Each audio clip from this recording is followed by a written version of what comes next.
24 December 2023 সকাল 7টার সময় বেরিয়ে পড়েছিলাম এয়ারপোর্টের উদ্দেশ্যে। সেদিন কলকাতা ঘন কুয়াশার চাদরে পুরো মোড়া ছিল। সকাল 7টা যে বাজে বোঝাই যাচ্ছিল না। ফ্লাইটও ডিলে চলছিল, কারণ আমাদের ফ্লাইট প্রায় 1 ঘন্টা লেট ছিল এত কুয়াশার জন্য। ফাইনালি আকাশে উড়লাম। যাত্রা শুরু হলো আমার ইন্ডিয়া ওয়ান এয়ারে কলকাতা টু কোচবিহারের। 10 সিটারের হয় এই ফ্লাইটগুলো, খুবই ছোট। এই ফার্স্ট টাইম আমার এত ছোট ফ্লাইটের এক্সপিরিয়েন্স হলো। মেঘের ভেলায় ভাসতে ভাসতে এগিয়ে চললাম। নমস্কার, আমি সুস্মিতা। হাতা খুন্তি ঠুংঠাঙে আপনাদের সকলকে স্বাগত। ওয়েদার চেঞ্জ হয়েছে, খুব কাশি হচ্ছে, গলাটা খারাপ, তাই ভয়েসে একটু প্রবলেম হতে পারে। এর আগেও আমার চ্যানেলে কোচবিহার নিয়ে একটা ব্লগ আমি দেখিয়েছিলাম, কিন্তু এবারে কোচবিহারের বাইরে কিছু জায়গা আছে, সেগুলো নিয়েই এই ব্লগটা বানানো হয়েছে।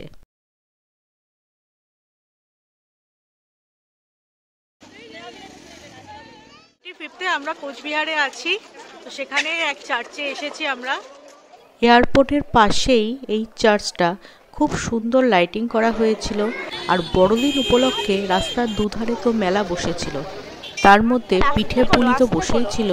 এরা চালের গুঁড়ো আর নারকেল দিয়ে এক ধরনের ভাপা পিঠে বানাচ্ছিল। ঠিক এইরকমভাবেই ভাপা পিঠেটা বানাচ্ছিল। 25 ডিসেম্বর হাঁসের মাংস দিয়ে সেলিব্রেশন করা হলো আমাদের। গরম ভাত আর হাঁসের মাংস, জমে গেছিল পার্টি। 30 ডিসেম্বর আমরা বেরিয়ে পড়েছিলাম আউট অফ টাউন কিছু সাইট সিইং করতে। প্রথমেই গেছিলাম বানেশ্বর মন্দিরে, বাবা ভোলানাথের মন্দির। এখানে কিন্তু ফটোগ্রাফি ভিডিওগ্রাফি করা বারণ, আমি লুকিয়ে তুলেছি এই ভিডিওটা। মন্দিরের পাশে একটা পুকুর আছে, এখানে শুনেছি কচ্ছপ আছে। বানেশ্বর মন্দির থেকে বেরিয়ে নেক্সট ডেস্টিনেশন যাওয়ার পথে এই মিষ্টির দোকানটা পড়ে, লোকনাথ সুইটস। এখানে মিষ্টি খুব ভালো শুনেছি, ট্রাই করিনি, কিন্তু ক্ষীর দইটা অসাধারণ, সেটা খেয়েছি। আপনারা যদি কখনো এদিকে আসেন, অবশ্যই এই দোকানের ক্ষীর দই ট্রাই করবেন। গ্রামের সিনিক বিউটি দেখতে দেখতে এগিয়ে চললাম আমরা নেক্সট ডেস্টিনেশনের দিকে। তোরসা ভিউ পয়েন্টের দিকে যাচ্ছি আমরা। একটা জিনিস দেখলাম, রাস্তার দুধারে মাঠে মানে ক্ষেতে আলুর চাষ হচ্ছে। এই যে গাছগুলো ছোট ছোট সবুজ যে দেখছেন, এগুলো হচ্ছে আলু। এখানে খুব আলুর চাষ হয়। ভেতরের কালারটা আলুর যেমন হয়, কিন্তু বাইরেটা হয় লাল লাল। তোরসা নদী এখন শান্ত, কিন্তু বর্ষাকালে জলে ফুলে ফেঁপে ওঠে। খুব স্বাভাবিক, নদী তো বর্ষাকালেই ফুলে ফেঁপে ওঠে।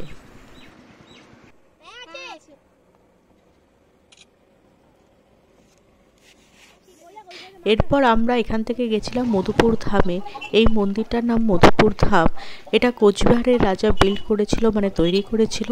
এখন আসাম গভর্নমেন্টের আন্ডারে রয়েছে এই মন্দির আর মন্দির সংলগ্ন রাস্তাটা।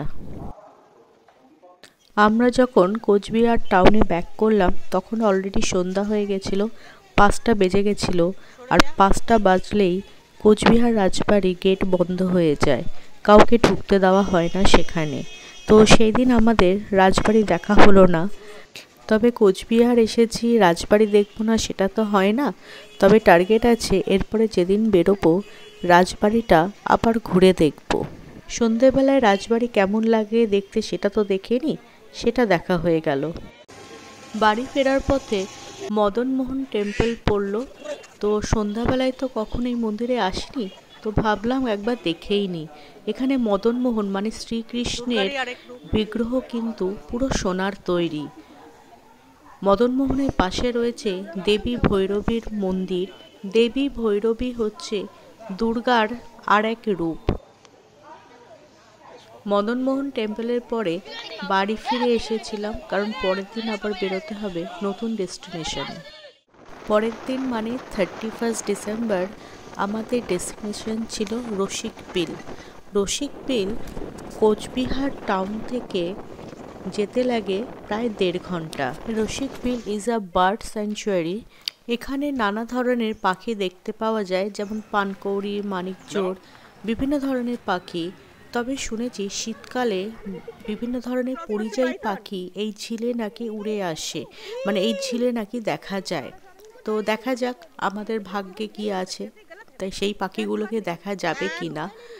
আর তাছাড়া পাখি ছাড়াও এখানে হরিণ, কুমির, চিতাবাঘ, অজগর মানে পাইথন, কচ্ছপ, অনেক ধরনেরই জীবজন্তু দেখতে পাওয়া যায়। ক্রোকোডাইল ঘুমায় তখন ওরা এরমই দেখতে লাগে কি মরে গেছে। কিছু রিভিউ এটার ব্যাপারে? আমার সত্যি বলতে খুব একটা ভালো লাগছে না রসিকবিল, আর এর থেকে আমাদের আলিপুর জু অনেক ভালো। তো তাই জন্য আমাকে না জিজ্ঞেস করলেই ভালো হয়, আমি খুব একটা ভালো ফিডব্যাক দেবো না আর কি। এই ঝিলেই শীতকালে বিভিন্ন ধরনের পরিযায়ী পাখি উড়ে এসে বসে, কিন্তু আমাদের ব্যাড লাক যে আমরা একটা পাখিও দেখতে পেলাম না। যখন আমরা পাখি দেখতে পেলাম না এই ঝিলে, তো তখন আমরা ডিসিশন নিলাম যে আমরা এখানে আর টাইম ওয়েস্ট করব না, আমরা ব্যাক করব আমাদের নেক্সট ডেস্টিনেশনের জন্য। তো সোজা দেখা যাচ্ছে এই জুয়ের এক্সিট। এখান দিয়ে বেরোতে পারলে সবাই বাঁচে। আর মা কি করে? খুব একটা ভালো লাগলো না আমার রসিকবিল। হ্যাঁ, এটাই ভালো লাগলো যে এনভায়রনমেন্টটা আমার ভীষণ ভালো লেগেছে, এত গাছগাছালি, সেই জন্য আমার খুবই ভালো লেগেছে। কিন্তু যেরকম শুনেছিলাম এই রসিকবিল সম্বন্ধে সেরকম কিছুই দেখতে পেলাম না, তাই একটু আপসেটই হয়ে পড়েছিলাম যে এত দূর থেকে এসেছি এই রসিকবিল, মানে মিনি জু বলে এটাকে কোচবিহারে, সেটা দেখবো বলে সেটা ভালো করেই দেখতে পেলাম না। তো আমরা ব্যাক করলাম, বেরিয়ে আসলাম রসিকবিল থেকে অন্য ডেস্টিনেশনে যাওয়ার জন্য। মানে সত্যি কথা বলতে আজকে এখনো অবধি সব ডিসঅ্যাপয়েন্টমেন্ট। বাচ্চাকে আমি একটা শশা খেলাম, প্রথম শশাটা কচিও নয়, প্রচন্ড দানা দানা দানা দানা দানা, ভালো কথা। এবার গেলাম, তারপরে আমরা রসিকবিলের ভেতরে বার্ড স্যাংচুয়ারি সাপোজেডলি কিচ্ছু ছিল না। বেরিয়ে এসে কুল মাখাটা দেখে মনে হলো যে খুব মানে অ্যাপেটাইজিং ব্যাপারটা, এত টক। আমার তো এত পছন্দ আসলে না, আমি এটা কিনে নিলাম। এতটাই বাজে লেগেছে যে ওইটা কিনলো। আর আমাদের মানে আমি খুব ভালোবাসি কুল খেতে, but somehow I didn't like this. টাকা দিয়ে কিনেছি, নষ্ট করবো সেই জন্য খেয়ে নিচ্ছি। এরপরে আমাদের ডেস্টিনেশন ছিল গোসানিমারির রাজপাট। তো তার আগে আমরা লাঞ্চ করলাম, কারণ আমরা সেই সকালে ব্রেকফাস্ট করেছিলাম, তারপরে কিছু খাওয়া হয়নি, অলরেডি 2টো বেজে গেছে। তো লাঞ্চ করে আমরা গেছিলাম গোসানিমারির রাজপাট দেখতে। কিন্তু এটা ছিল গোসানিমারির টেম্পল, এটা দেবী কান্তেশ্বরী মন্দির। তো রাজপাটে কিন্তু আমাদের নিয়ে যাওয়া হয়নি, হয়তো মিসগাইড করা হয়েছে আমাদেরকে।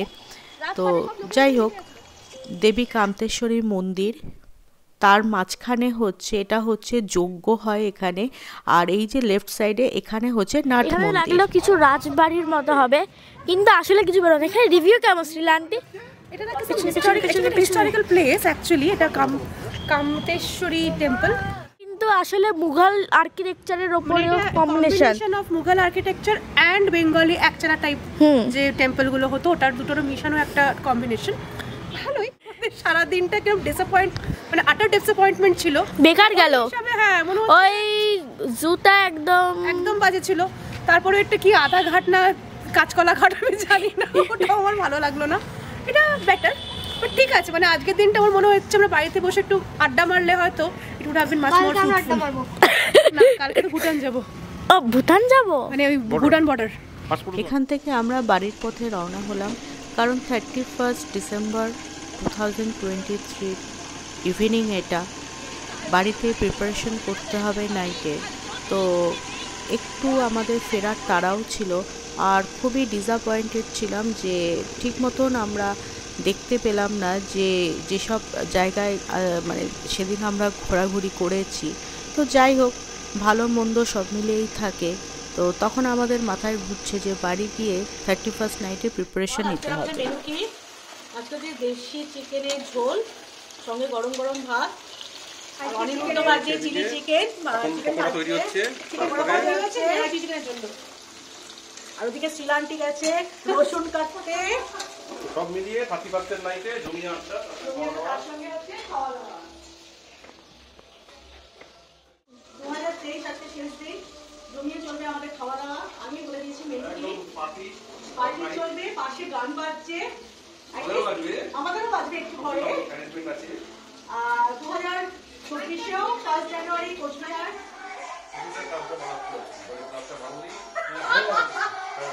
অ্যানিম্যালের সাইড এফেক্ট আমিও করব ভেবেছিলাম, ওই জন্য হাতে গ্লাস নিয়ে বসেছিলাম, কিন্তু শিলার অবস্থা দেখে আর ট্রাই করলাম না। কোচবিহার ব্লগ এখনও শেষ হয়নি, নেক্সট পার্ট আসবে খুব তাড়াতাড়ি।